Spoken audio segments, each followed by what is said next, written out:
Ever wondered what happens to Ukrainian, especially females, when Russian soldiers attack Ukraine and capture civilians or soldiers? I'm telling you, it's not less than that unspeakable cruelty. In occupied regions of Ukraine, reports by Human Rights Watch have unveiled distressing cases involving Russian military forces. We're talking about the period since Russia started the war. In this video, we'll be uncovering instances of shocking, painful punishments insane Russians do to Ukrainian females. Stay with us until the end to witness how the line between wartime and humanity becomes blurred. At the time of war, insane soldiers were said to have been involved in looting civilian property, snatching up everything from food and clothing to firewood. Reports of repeated rape, summary executions, unlawful violence, and threats against civilians were widely the talk of the town. Now, let's zoom in on a specific incident that paints a grim picture.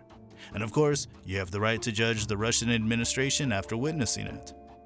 On March 6, in the village of Vorzel, around 50 kilometers northwest of Kyiv, the unthinkable unfolded. Russian soldiers reportedly threw a smoke grenade into a basement, and then shot a woman and a 14-year-old child as they emerged, trapped in a basement that was supposed to be a safe haven. This heartbreaking tale took a tragic turn. Sadly, the child didn't survive, leaving witnesses stunned and horrified. From right here, listen carefully guys, because each and every deed of them pinch your heart like a needle. On March 13th, in the village of Malaya Rohan, nestled within the Kharkiv region, a 31-year-old woman faced unimaginable suffering at the hands of a Russian soldier, all while the Russian forces maintained control over the area. The village had been under Russian military presence since February 25th, a date etched into the memories of those who bore witness. Around 40 villagers, primarily women and young girls, sought refuge in the basement of a local school.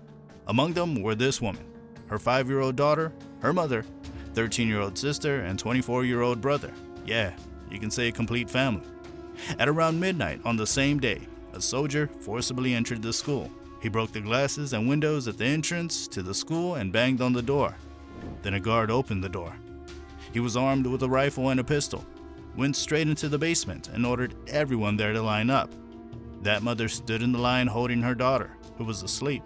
He told her to give him the girl, but she refused. He told her brother to come forward and ordered the rest of the group to kneel, or, he said, he would shoot everyone in the basement. You might sense how the situation was out of control. He then approached her family and told the woman to follow him. He took her to a classroom on the second floor, where he pointed a gun at her and told her to undress. She said, "He told me to give him oral sex. The whole time he held the gun near my temple or put it into my face. Twice he shot at the ceiling and said it was to give me more motivation. He raped her, then told her to sit on a chair. She said she was getting very cold in the unheated school and asked if she could get dressed, but the soldier told her she could only put her on top.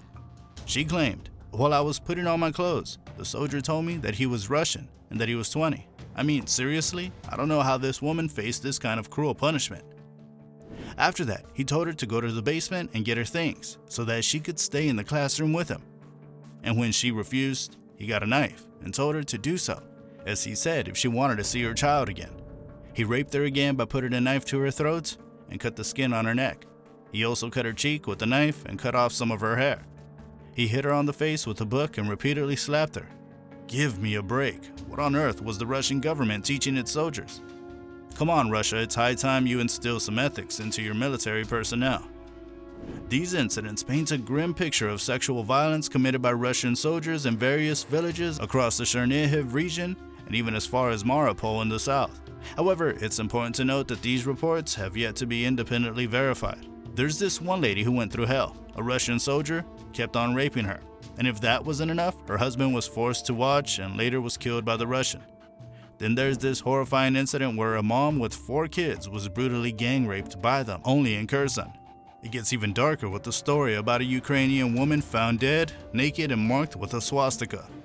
Wait, what? I mean, what are you trying to indicate by marking something like that? So let's continue with another terrifying story. But before we do that, please hit the like button and subscribe to this channel. A woman got raped by a Russian commander right on the day tanks stormed the Khalida village. Now here's where things get even crazier. Ever since this war began in late February, a bunch of reports have been pouring in, suggesting that rape by Russian soldiers might be happening all over the place. And it's not just hearsay. When Russian forces pulled out from Bucha, a suburb of Kyiv, about 20-something women and girls there went through absolute hell. Ukraine's human rights, Lyudmila Denisova, who is an ombudswoman, which means a female official whose job is to examine and report on complaints made by ordinary people about companies, the government, or public authorities, says they were systematically raped. The Ukraine war is a long one, and we're still trying to wrap our heads around the extent of these sexual assaults in Ukraine. Matilda Bogner, who's heading up a United Nations team investigating potential human rights violations, says it's a tough gig. Why? Because victims are often scared to come forward publicly, and they're not always in safe spaces to speak out or get help. Luckily, some brave mothers of Ukraine step forward with their story. For example, Anna, living in a tranquil, rural area near Kyiv, recalled a terrifying experience. She and her husband were at home when a foreign soldier stormed in. He forced me to accompany him to a nearby house under the threat of a gun. He gave her a direct order: disrobe or I'll shoot. He reportedly threatened to take her life if she didn't cooperate, and then proceeded to commit the heinous act of rape. Anna went back to her house and found her husband there. She recalled how he attempted to follow her in an effort to defend her, but was hit by a hail of bullets, wounding his abdomen. Both of them sought safety in a nearby house. It was impossible to get her husband to a hospital because of the continuous conflict. Tragically, he passed away from his injuries 2 days later. Her home was occupied by yet another squad of soldiers for a few days. She claimed that they would confront her with a gun and demand that she hand over her husband's possessions. She discovered Viagra and drugs after they left. They frequently smoked marijuana and were drunk. The majority of them are rapists, murderers, and looters. Gazing upon her fate, she was forced to bear both physical pain and the strong grip of emotional turmoil. Determining which hurt more was a struggle in itself, as both forms of agony left scars that were hard to compare. But what about the laws of war? Well, they clearly prohibit acts like willful killing, rape, torture, and inhumane treatment of civilians and combatants in custody. It's a clear line that should never be crossed. Pillage and looting are also no-go too, and those who order, commit, or assist in such actions are held accountable for war crimes. But here's the burning question: if you're so clear about your laws, then how did it happen? Now listen to this. Commanders who knew about these atrocities but didn't take steps to prevent or punish them could find themselves facing criminal charges under the concept of command responsibility. Well, you should. Now let's take a look at Russia's response to these allegations. The Kremlin spokesperson Dmitry Peskov has flatly denied any claims of rape or other atrocities committed by its soldiers in Ukraine. A Ukrainian woman's chilling account of her husband being shot dead, followed by repeated rapes, met with this blunt dismissal. It's a lie. Maybe they don't have eyes. Who knows? Dara K. Cohen, a professor of public policy at the Harvard Kennedy School and an expert in the field, shares that gang rape is the most frequently reported form of sexual violence during periods of war. It seems there are some people who noticed it. Russia as a country has a duty to impartially investigate any alleged war crimes committed by its soldiers. Commanders need to step up and take action, because failing to address heinous acts like murder and rape could potentially land them in hot water as well.